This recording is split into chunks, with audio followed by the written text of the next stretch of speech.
Hi, it's Amy and Tim with Go With Less. We are going to go off course with our retirement stuff for the next few days because we are going to Belize tomorrow. Yes. Woo! And so over the course of the next week or so, we're going to talk about how we do things inexpensively in Belize and hopefully show you a little bit about Belize. But today we're going to talk about, and then we'll be back on course with our retirement conversation when we're back from our trip. But today we're going to talk about how we put this trip together and how we save some money using our award travel skills. And so, Amy, do you want to talk about how we picked Belize, or why we picked Belize, or why you picked Belize? So Tim earns all the points and figures out how we're going to pay for all that, and I do all the booking. So I find locations that will work with what we have to use. And so I did this big giant search. So it's spring break next week, and we have a daughter who's in 11th grade. We wanted to do something fun. She's never been on a legit out of the country vacation. So we took a cruise maybe 5 or 6 7 years ago, a while ago, and we did a couple international ports just for day trips, and we're back on the cruise ship at night. So it technically is international, but not exactly. So we wanted to do something legit international. And so I did consider New York City, I considered London, I considered Hawaii, I considered Colombia and Mexico and Costa Rica and Vancouver and Florida and on and on and on. But what really popped up was Belize, and the reason why is because we were able to use Southwest. I'll let Tim talk about that in a second, but before I turn it over, I want to say that this is it's both her Christmas and her birthday gift. So we don't give physical gifts. She opts for that, so that's a choice that she has, and she's decided that she would rather go on a vacation than get gifts, and so that works for everybody. Yep. And so the reason we like Southwest is, well, for many reasons, but one of the primary reasons is we have a companion pass, which we can talk about how we earned that in a future video. If you're interested, you can ask in the comments below. I will say, so if you don't put a comment that you want to hear about how to earn a companion pass, we will not talk about it. So if you want to hear about how to earn it from us, we'll be happy to talk about it. Leave a comment below. Yep. So what the companion pass allows is it's like a buy one get one free product. And the year that you earn the companion pass, for the entirety of that year and the following year, you get to have yourself, and every time I travel, in the case of when we earn this, every time I travel, Amy flies for free, except we pay for taxes, and that's it.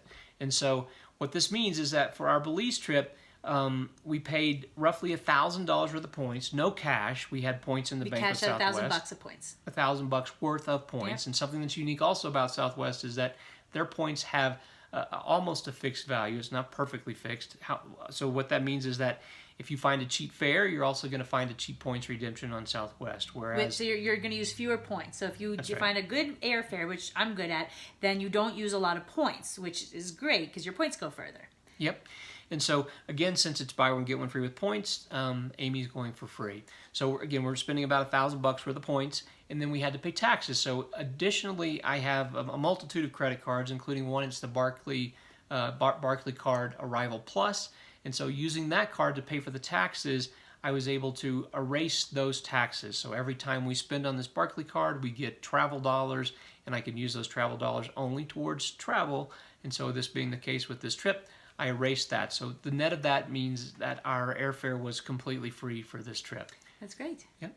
Yeah. So, and I also looked for a good hotel or some accommodations that were reasonable. I couldn't find any of the big chain hotels where we have a lot of points, and like I said, we wanted to try to cash out points for that. So what we did instead is we had an Airbnb credit of about $500. We're staying for 5 nights, and that Airbnb credit was purchased at a discount of maybe a little bit. So it's not a ton, but Airbnb can already be a good deal if you find the right place. So $90 during spring break in a house. We have our own private space for 3 of us. That's about as good as I think it's going to get if you're not camping.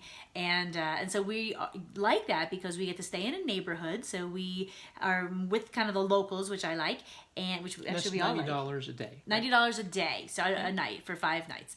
Also, we'll get some groceries to make breakfast at home. So we'll have some yogurt and fruit at home, start our day with something affordable, and then we'll eat most of our meals out. But that Airbnb can save us a ton. We have Wi-Fi. The $90 is all in. It's also worth mentioning. No resort fees. No, like. I don't think you mentioned this earlier. We're staying on an island. It's Ambergris Caye. We're not staying in Belize City where there may be Hiltons or Marriotts or other things. So this is a unique situation where there aren't chain properties. That's right. And so let's talk about our car. Yeah, so tomorrow when we head to the airport, we're going to park at a local parking lot. However, we paid for our parking for the entire week using a service that we found. It's called Top Airport Parking. Yes. Is that right? And so we pay $4 a day for Top Airport Parking, and what they do is they have relationships with all these different parking lots, off airport parking lots around the country, where they buy a bunch of volume of spots, or I don't know exactly how it all comes together. But the net is you pay them, and then they tell you you're going to park at this spot at the airport. We've always at a parking lot. At a parking lot, and then it's a very reduced rate. As a matter of fact, I think this place where we've parked there before without Top USA parking, and we pay $2 more a day for the parking. Yeah. And so it's a great value. And they are in 27, so they say that they're in 27 cities in the U.S. Not all of them are available at the moment, but they are coming soon, so definitely check that out. They are also in 3 cruise terminals in Florida, so if you're going to park a car at a cruise terminal, they are starting to get into that. Like I said, it's just in Florida right now. Yep. But that is like that, and we don't have a public transportation option that works for us, so that works great to park our car at the airport for $24, and then that ends up being free. Yep. With Capital One. That's exactly right. So in addition to the Barclay Arrival Plus card, I also have a Capital One Venture card, and that likewise has travel dollars. And so I charged the parking on that particular credit card, and I wiped away the $23 it was going to cost us to park for the week. And so effectively our parking is free, in addition to our taxes, and almost all of our travel is free. Yeah. So we're starting off on a good foot. So we have some expensive excursions we'll be doing. We're going out for lunch and dinner every day. We're there. We have to get to the island. So we'll be talking about this during the weekend. We'll be showing lots of pretty beachy sorts of pictures and water and gorgeous tropical pictures. So please follow along. Subscribe down below. We appreciate you listening. And next time we see you tomorrow, we will be in Belize. Thanks for joining.